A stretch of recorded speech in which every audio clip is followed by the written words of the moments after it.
Olá, galerinha, professor Kildre Canuto aqui nas áreas direto dos estúdios do curso MS para a gente conversar sobre vocês acerca de questões do Instituto AOCP, antes conhecido só AOCP, né? Que fará o certame, né? Organizará o certame, o concurso público da SEDUC de Pernambuco, né? Para a Prefeitura de Recife, tá? Então vamos trabalhar aqui com vocês algumas questões dos últimos anos, né, dos certames que esta banca organizou, e vamos, antes disso, vamos fazer um aparato geral do que essa banca tem cobrado nos últimos anos, tá? Então vem aqui comigo, ó, para que a gente possa fazer algumas lembrancinhas aqui a vocês. Gente, ó,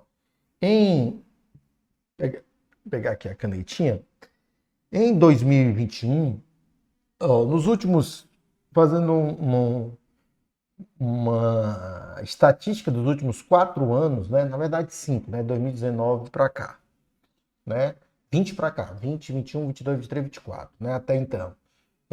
Essa banca só organizou 2 certames para o concurso de cargo de nutricionista. Ó. Perceba que em 2021, 2021, ela fez um certame com 40 questões lá para a Prefeitura de João Pessoa, Paraíba, e olha a quantidade de questões que ela abordou de dietoterapia, nutrição em relação a alimentos e nutrientes, aí pega vitaminas, minerais, macronutrientes de uma maneira geral, né? E a quantidade de questões também envolvendo técnica dietética. Então, é uma banca que gosta tanto da parte de dieta e terapia, mas gosta também da parte, né, do assunto de UAN, tá? Mais especificamente da parte de técnicas dietéticas, inclusive com cálculos, né, de fator de cocção, fator de correção, peso bruto, peso líquido, né, e assim por diante. Bom,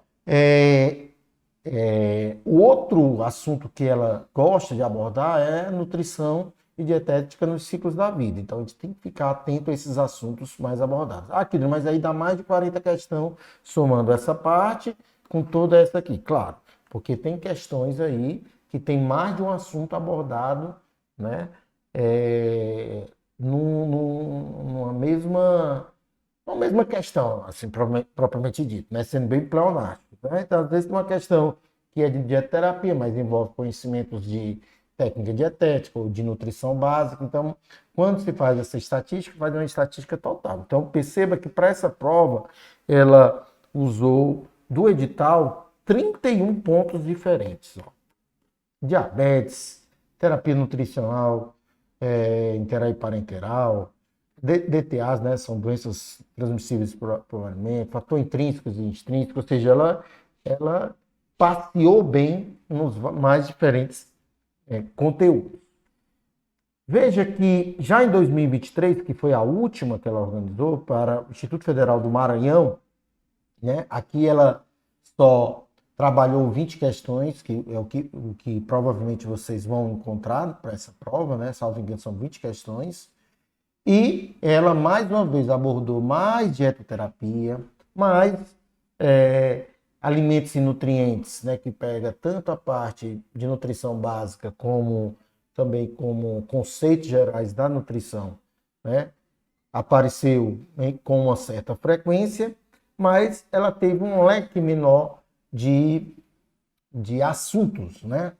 Tendo em vista que também são menos assuntos ou são menos questões nessa prova, tá? Então perceba que tem alguns assuntos que ela gosta mais e eu vou tentar, nesses próximos minutos, mostrar algumas questões dos mais diferentes assuntos que aborda também diferentes tópicos dos editais, principalmente para você que vai fazer essa prova aí em Recife, na minha linda Recife. Faz tempo que eu não vou em Recife. Na verdade, eu passei por lá a última vez, acho que 2019, 2020, quando eu ia dar uma aula lá na pós-graduação em João Pessoa.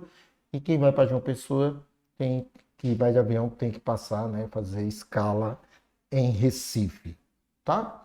Bom, vamos aqui a essa primeira questão de 2023, né? Vamos fixar nessas duas bancas, tá? 2023 e 2021, que foram as duas últimas, né? Para o cargo de nutricionista. Na sua composição, apresenta alta concentração de lipídios, em torno de 50%, e se torna diferente das outras leguminosas, né? Por ser a única que produz frutos embaixo da terra.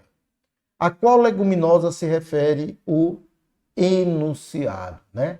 Primeiro, né? Quem são as leguminosas? Né? São aqueles grupos alimentares que são ricos em proteínas de origem vegetal, moderadamente ricos em carboidratos e um pouquinho menos na sua composição de lipídios. Só que essa daí, ó, ela tem uma concentração de 50%, né? Essa leguminosa. Bom, quem faz parte desse grupo? Feijão? Sim. A ervilha? Sim. Grão de bico? Sim. Soja? Sim. Mas você não pode esquecer que o amendoim não é uma oleaginosa. Não é do mesmo grupo da castanha, nozes, não faz parte do mesmo grupo. Embora nos planos alimentares, quando a gente vai pegar os grupos, os amendoins estão no mesmo grupo por questões de composição de proteínas, carboidratos e lipídios, né? O nosso querido amendoim, que é o gabarito dessa questão, tá? É o único que produz frutos embaixo da terra, quando comparado com qualquer uma das outras leguminosas desta questão. Perceba que é o que concentra o maior número de lipídios, e principalmente lipídios, né, poliinsaturados, né? Eles são ricos em ácidos graxos poliinsaturados, que são aqueles que possuem mais de uma dupla ligação, né? E normalmente, né, ou quase sempre, tem uma melhor resposta metabólica no que concerne a processos inflamatórios, sendo produtos normalmente anti-inflamatórios, tá? Então, ó, trago aqui a vocês, né, um pouquinho sobre esse amendoim, né? Possui elevado teor de gordura e nós podemos encontrar esse amendoim ou quando a gente come na forma crua ou depois de assadinho, né? Podemos encontrar no frango xadrez, né? Na culinária chinesa. Aqui na nossa culinária a gente pode encontrar nos cajuzinhos, na paçoca, aquela paçoquita, né? Que a gente chama de paçoquita.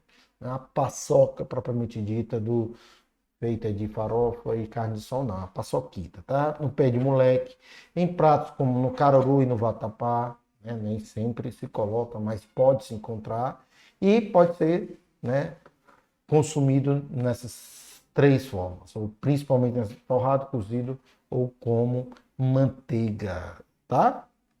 Bom, então para essa questão, ó, gabarito, o amendoim, não vão esquecer, amendoim é leguminosa, não é oleaginosa, não é oleaginosa. Tranquilinho, meus mamíferos, vamos para a próxima. Bom, agora uma questão envolvendo tratamento de tecido, é bem ampla essa daqui. Vamos lá.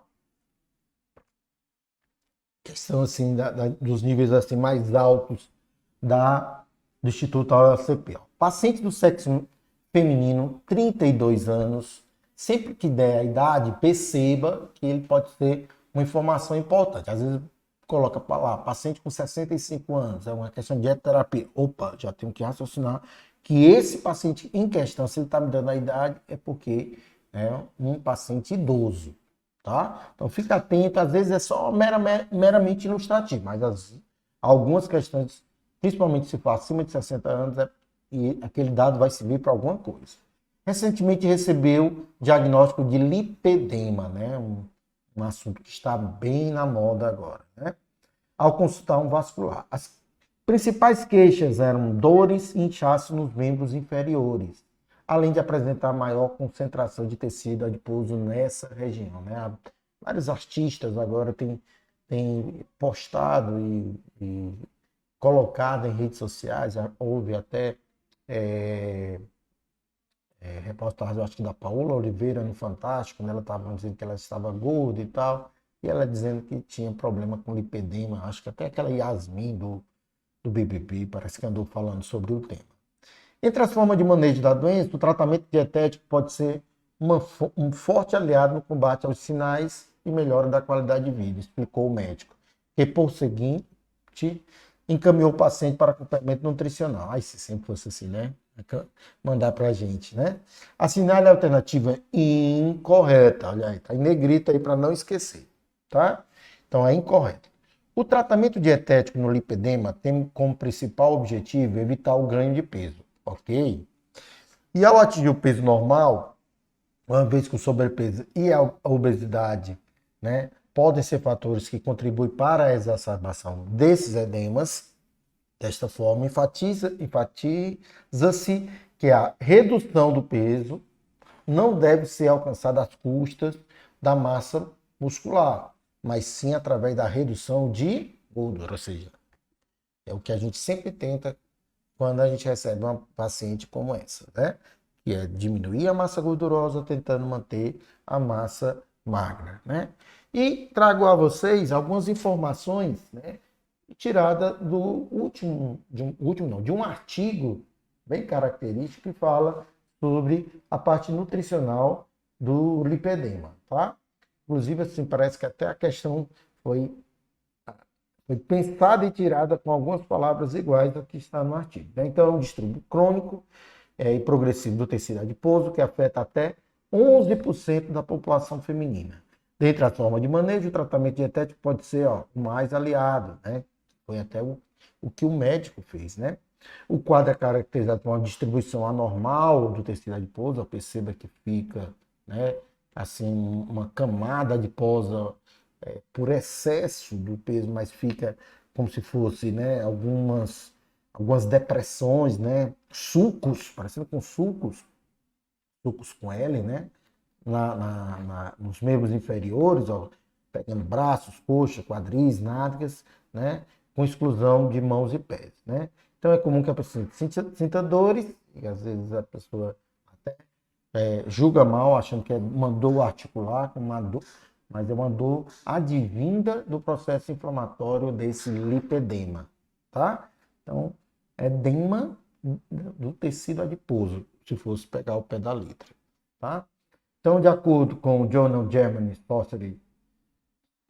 Society of Dermatology, como níveis elevados de insulina promovem a lipogênese e agravar a formação de edemas, uma dieta isoglicêmica é indicada. Inclusive, vai ter na questão essa afirmação, tá? Uma dieta chamada de isoglicêmica, ou seja, com glicemia, com os carboidratos com glicemia mais ou menos homogênea, tá?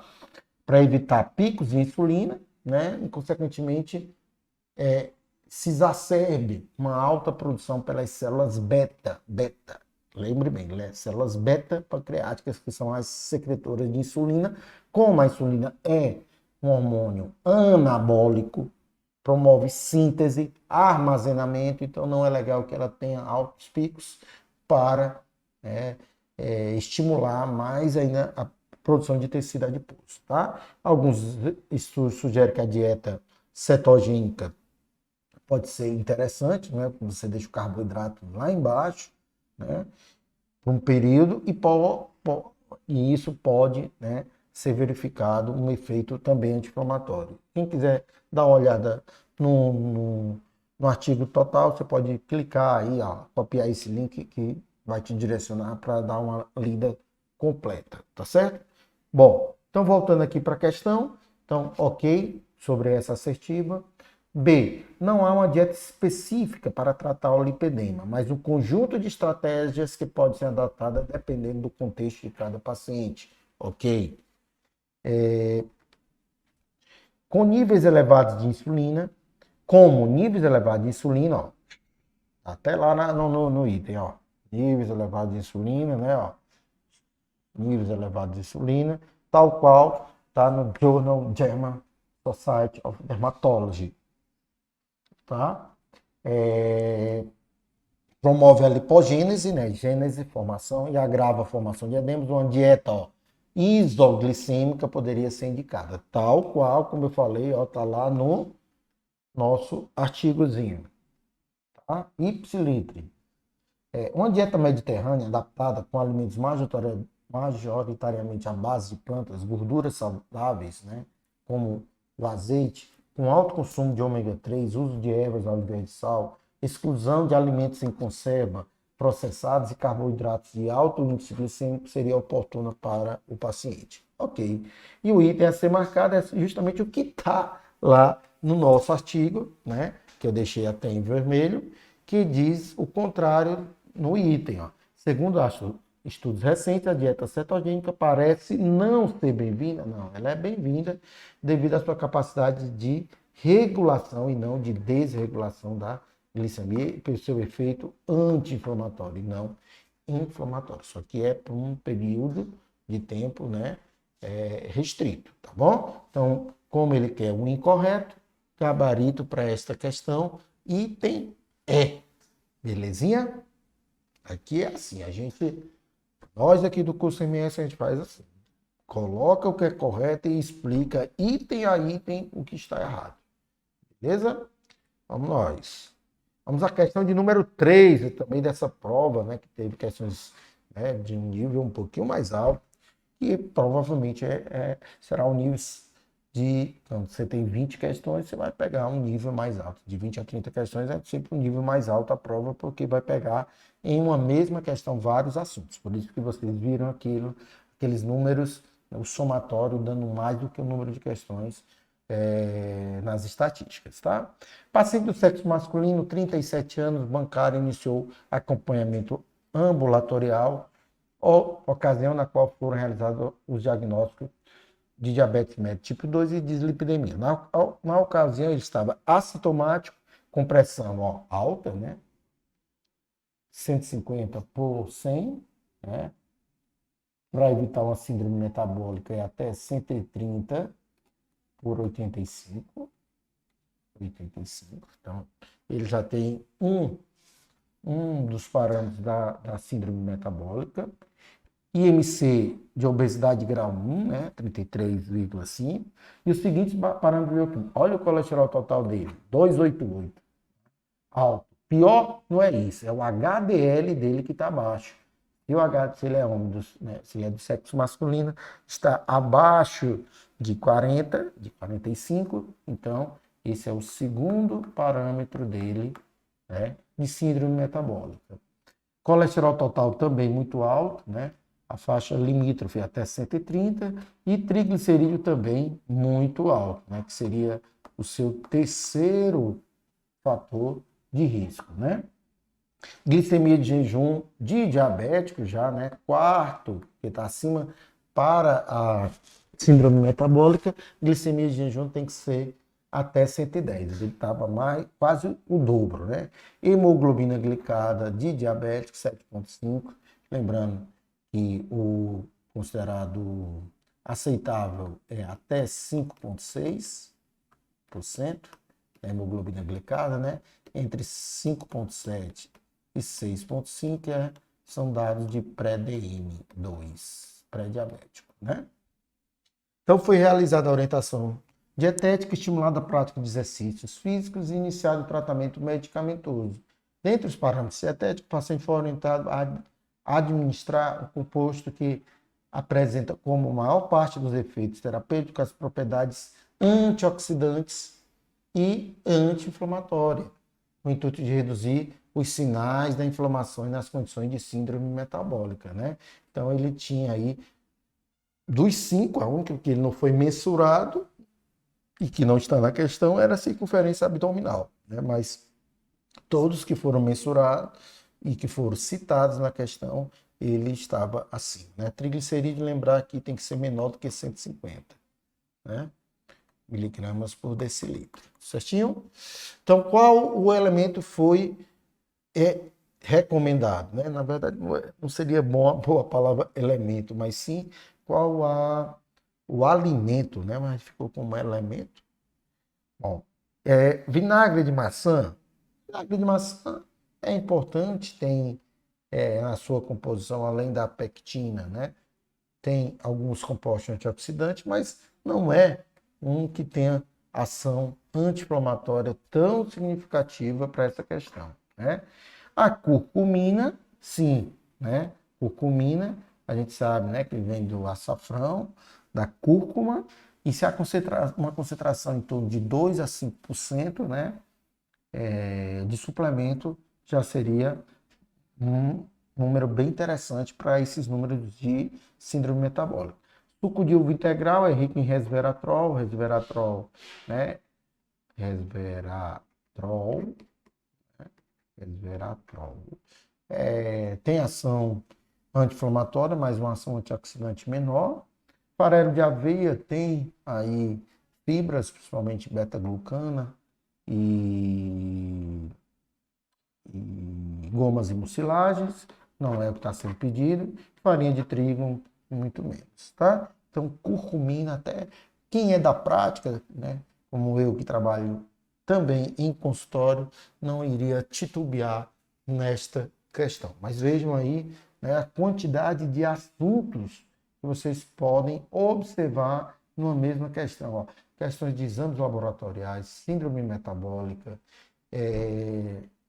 metabólitos ativos, né? Pedido na questão, com atividade antioxidante, atividade inflamatória bem complexa em termos de que ele podia pedir muita coisa aqui nessa questão, né? IMC para classificação, que é o mais simples, né? Mas a gente precisa saber desses números, né? Principalmente no que concerne a síndrome metabólica. Não vamos esquecer disso não, tá bom? Então, gabarito para a nossa questão número 3, item B. Certinho? Vocês aí que estão gostando aí da nossa live, dá um likezinho, dá uma força aí pra gente, né? Segue o @cursoms e o @drkildricanuto para pegar muitas dicas, bizus e macetes para residências e concursos públicos, tá? Vamos à quarta questão, que diz o seguinte. Agora vamos pegar uma questão, a gente pegou as 3 primeiras do Instituto Federal, né? E do Maranhão, agora vamos pegar aqui para a João Pessoa, Paraíba 2021. Qual fator enzimático das reações relacionadas com crescimento, maturação sexual, reprodução, imunidade, visão noturna, eita que coisa, e acuidade gustativa? Ostras, carnes de caranguejo, vaca e aves, carnes escuras, iogurte, caju são as fontes alimentares desse mineral. Sua deficiência, aí tem que ficar atento a isso aqui, ó, está relacionada ao hipogonadismo, déficit de crescimento, distúrbios do olfato. Volta a canetinha. Falhando? Está descarregando. Distúrbios do olfato e gustação e cicatrização de feridas. Enquanto sua toxicidade relaciona-se com interferência no metabolismo, ó, do cobre e do ferro, ou seja, concorrem pelos mesmos receptores no que diz respeito à biodisponibilidade. Qual é o mineral em questão? É óbvio que tudo isso está relacionado ao zinco. O ácido e iodo não, manganês no C não, molibdênio também não, potássio, depois dá aquela revisãozinha. E eu trouxe para vocês para falar do zinco, né? Ó, hipogonadismo por quê? Porque ele está inferido na produção de espermatozoides, né? Na espermatogênese, ó. Atua como cofator enzimático, tá? Participa do metabolismo da vitamina A, do metabolismo energético, se falar de regulação e síntese autoimune, vou lembrar também do meu amiguinho zinco, né? Estabilização da transcrição gênica e das membranas celulares. Também está envolvido no metabolismo da síntese de insulina. Então, eu não vou titubear e vou marcar diretamente o meu amiguinho zinco como gabarito da questão de número 4. Vamos em frente. Agora vamos para outra questãozinha, né? Da Prefeitura de João Pessoa para o cargo de nutricionista, como eu mostrei a vocês lá no início da nossa estatística, né? Uma paciente encaminhada ao alergista ou alergologista devido à manifestação de sintomas gastrointestinais como diarreia, náuseas, vômitos, cólica, bem como distensão e dores abdominais, né? Aí tá dor abdominais, aí ficou faltando o plural, né? Além de forte histórico de alergias alimentares na família. Olha aí, olha o comando aqui da questão. Histórico de alergias.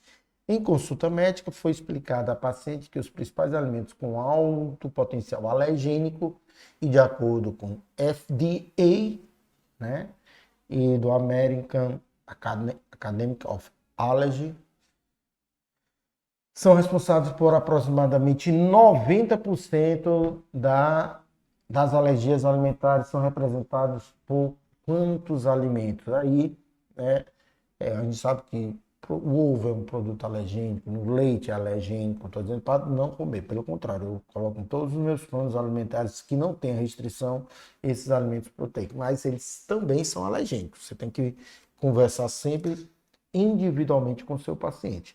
E aí trago a vocês o que é que tem nesse artigo que foi reforçado em 2023, pelo qual provavelmente esta questão possa ter se baseado. Ó.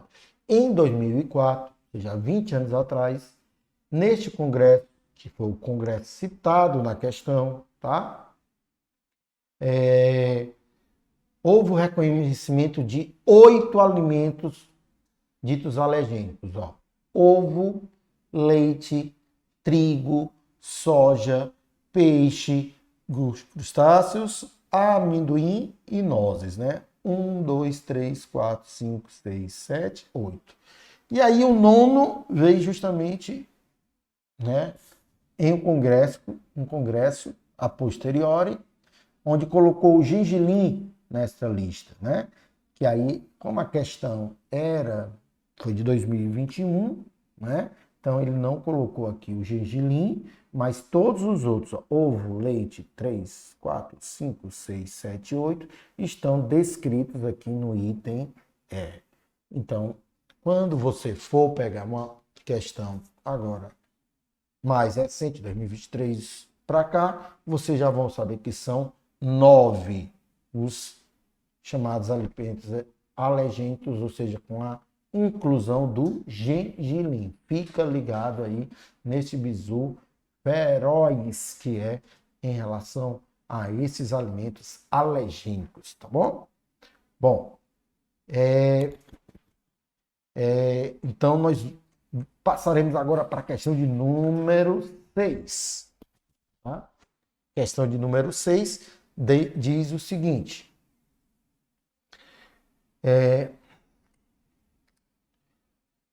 A albumina é a proteína mais abundante circulante do plasma e dos líquidos extracelulares. A condição de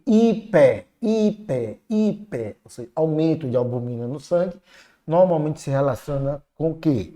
A, desidratação, B, desnutrição, C, inflamação, D, infecções agudas ou E, infecções crônicas. Aí eu trago a vocês algumas informações dessa nossa queridinha albumina, proteína esta de alto valor biológico, que tem um leque muito grande de aminoácidos, uma das proteínas mais ricas e de alto valor biológico que nós temos, né?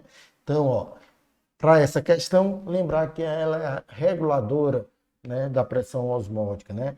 É ela que faz o equilíbrio da pressão da água, que é a pressão hidrostática, com a pressão oncótica ou pressão osmótica, né? Reservatório de aminoácidos no fígado. Olha a quantidade de substâncias que ela transporta, né? Já que ela é solúvel na água por ser uma proteína globular, ó, globular, na forma de globo arredondada, enovelada, com os aminoácidos hidrofílicos para fora, em contato com a água, e os hidrofóbicos escondidos, olha aí, transporta fármacos, o cortisol, que é um esteroide, a bilirrubina, que tem natureza igual ao do cortisol, ou seja, apolar em água, estrogênio, ácidos graxos livres, e transporta até cálcio e magnésio, né? A albumina também participa da coagulação sanguínea, participa do transporte de T3 e T4, que são hormônios da tireoide. Então, a albumina é tudo de bom, né? Então, não esquecer desse esqueminha, né? Quando há um desequilíbrio da pressão da água com a pressão da albumina, acontece alguma coisa. Então, quando o paciente está em desidratação, né? Ou seja, condição na qual o paciente perde muito líquido, perde água, líquidos em geral, eletrólitos. Então, o que vai acontecer? Um extravasamento de líquido, ó, pressão do sangue para fora da cavidade, né? O fluxo de água, ó, fluxo de água em equilíbrio seria, né, manter os vasos sanguíneos com a quantidade de água em homeostase. Só que quando a pressão da água diminui, o que vai acontecer? Por desidratação, aumenta a pressão da albumina, a pressão osmótica, devido a isso promove uma hiperalbuminiemia, tá? Então, gabarito da questão, se se tem menos água, a pressão da proteína fica maior, mais proteína no vaso sanguíneo, devido a esse desequilíbrio, e aí mais albumina circulando, tá? Quando tem um processo inverso, ou seja, quando o paciente é desnutrido, está em desnutrição, a albumina cai, menor produção hepática, e aí você tem aquele extravasamento de líquido, né, do fluxo de água, extravasamento de líquido para a região abdominal, e você tem a ascite, encontrada principalmente nos hepatopatas, que desenvolve uma cirrose, tá bom? E aí a gente deixa essas informações. Quando é que a gente encontra uma hipoalbumeminemia, que é o contrário da questão, em condições de desnutrição, da qual eu acabei de relatar. Não esquecer que ela é uma proteína negativa de fase aguda, ou seja, na fase aguda ela tende a diminuir, como por exemplo na desnutrição, porque ocorre aumento da permeabilidade vascular com extravasamento de líquido, né? Ela é um índice que não é muito confiável para avaliar estado nutricional, né, de forma aguda, mas de forma um pouco mais crônica, ou seja, já que a meia-vida da albumina dura de 18 a 20 dias, ela é um bom indicador de uma lesão ou de um estresse metabólico, tá? Não vai esquecer disso aí, tá? Uma questão de um nível um pouco mais alto, mas, né, na inflamação ela faz diminuir, na infecção aguda ela não tem, né?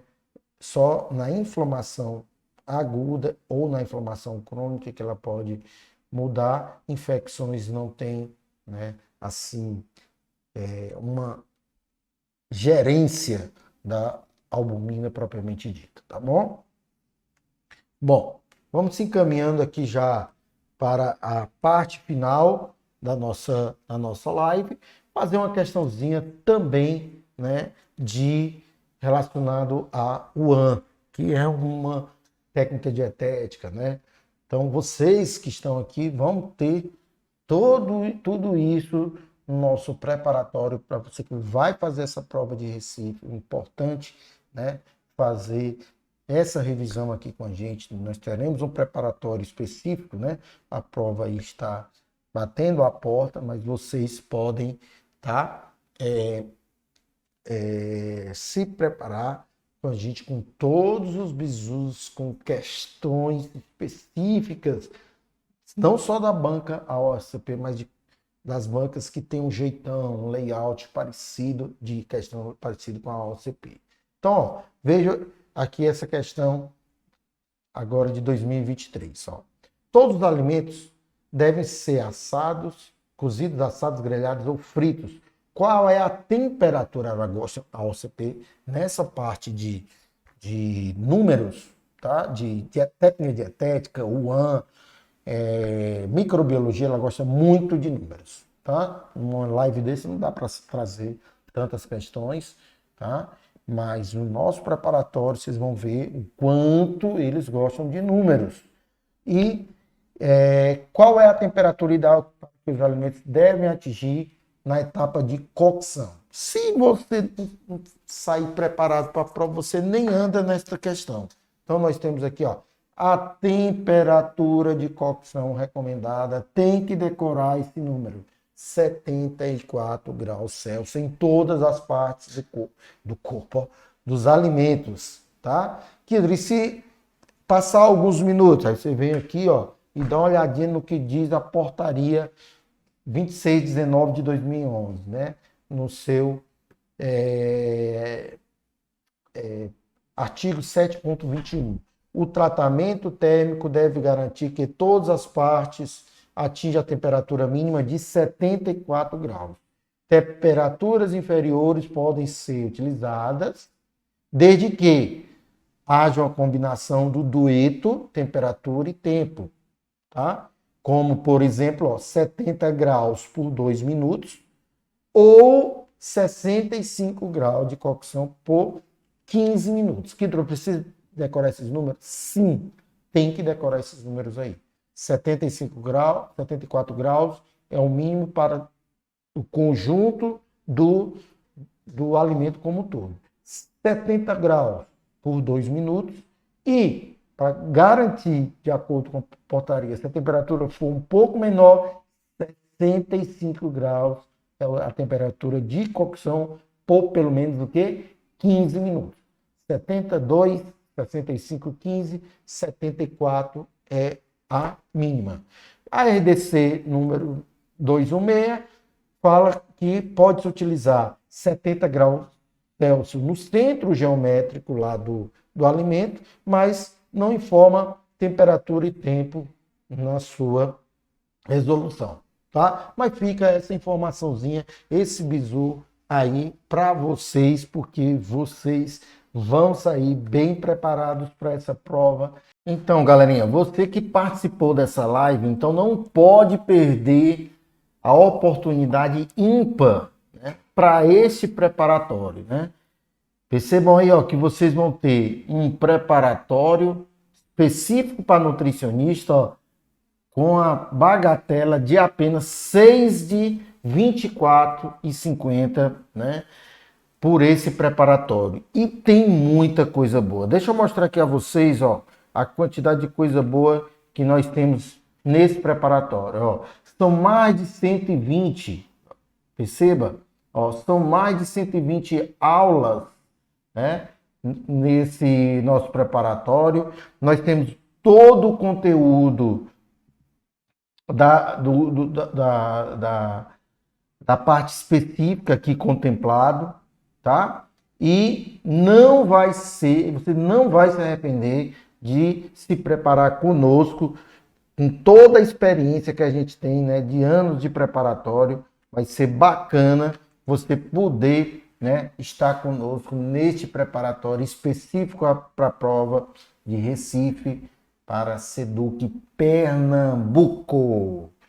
E tenho certeza que depois dessa live a sua cabeça mudará quando pensar em concursos públicos, porque nutrição, aprovação em nutrição é aqui no nosso curso MS, o curso com maior número de aprovações, não só no Ceará, mas em todo o Nordeste e também no Brasil, em concursos públicos e residências, tá bom? Deixa teu like, deixa teu joinha, inscreve-se no canal, segue o arroba Curso MS e segue o nosso arroba também, DR Kilder Canuto, né? Para mais informações, muitos beijos, dicas de concursos públicos e de nutrição em geral no nosso Instagram. A gente traz isso para vocês, tá bom? Aquele beijo, um abraço, fiquem com Deus, tamo junto e até a próxima. Tchau, tchau.